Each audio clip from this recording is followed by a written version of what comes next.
Magandang araw sa lahat. Welcome po ulit dito sa atin channel ang Biyahe Ikomida.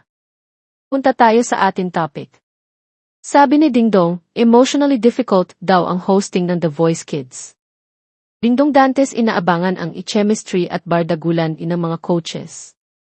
Nagsimula ng umair ang The Voice Kids sa GMA7 nitong nakaraang linggo, September 15, 2024. Ayon sa host ng Singing Search na si Dingdong Dantes, maraming dapat abangan ang viewers sa show. Napakarami. Coming from the success of the previous season, nakita natin kung gaano siya magiging exciting in all aspects. Dahil nakita natin syempre yung chemistry and bardagulan ng ating mga hosts, coaches.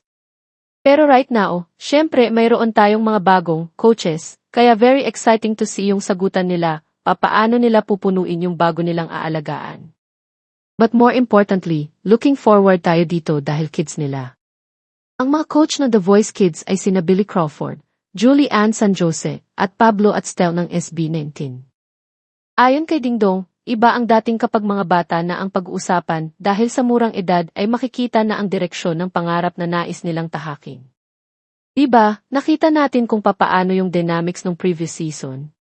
Pero ngayon, mas magiging interesting siya dahil pagbata na ang involved. Iba talaga yung nagiging emotion, Iba yung nagiging affinity natin sa pinapanood natin lalong-lalo na kapag nakikita natin at nararamdaman natin yung kanilang sincerity, nararamdaman natin yung kanilang eagerness na makamit talaga yung pangarap nila na maging isang singer.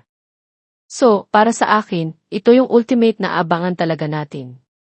Dingdong Dantes, hindi ito ang katapusan ng kanilang mga pangarap. Ayon pa kay Dingdong, hindi madali ang pagiging host ng The Voice Kids dahil mga bata ang sangkot sa timpala. Kaya hindi raw niya masasabing na paghahandaan o pinaghahandaan niya ito. Pero may kaunti na rin daw siyang idea sa mangyayari, lalo pat may mga bata na ring sumali noon sa The Voice Generations. Sabi ng kapuso actor TV host, sa tingin ko, never ka magiging handa talaga sa mga ganitong klaseng sitwasyon. Kahit nung experience ko sa last season, merong mga kids na rin kasi na sumali. Unfortunately, wala masyadong nakapasok talaga, umabot hanggang dulo. So, doon pa lang may snapshot ka na sa anong pupwede mangyari kapag The Voice Kids. And talagang, emotionally difficult. Because, syempre, ang gusto natin, especially sa mga bata ay makamit talaga nila yung pangarap. Ayaw natin ma-disappoint sila. At yun yung mga nangyayari talaga backstage. Kaya, kung paano ako maghahanda sa paparating sa blinds, hindi ko talaga alam. I guess, yun talaga yung isang bahagi ng show na alam natin kailangan mangyari. Pero, the best that we can do is just really comfort them and assure them na hindi ito ang katapusan ng kanilang mga pangarap.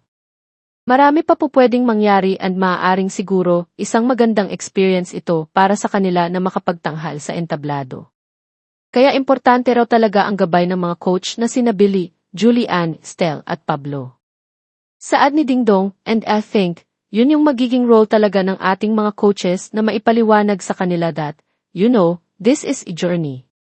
Ito ay isang karanasan na hindi lahat ay magkakaroon. Pero, in the process of doing all this, marami kang matututunan sigurado. Lalong-lalo na bilang isang bata. Mapapanood ang The Voice Kids tuwing linggo ng 7:05 p.m. sa GMA.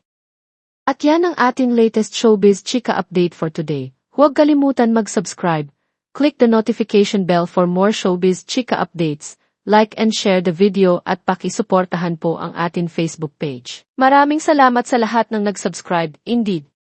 Magandang buhay sa lahat, paalam.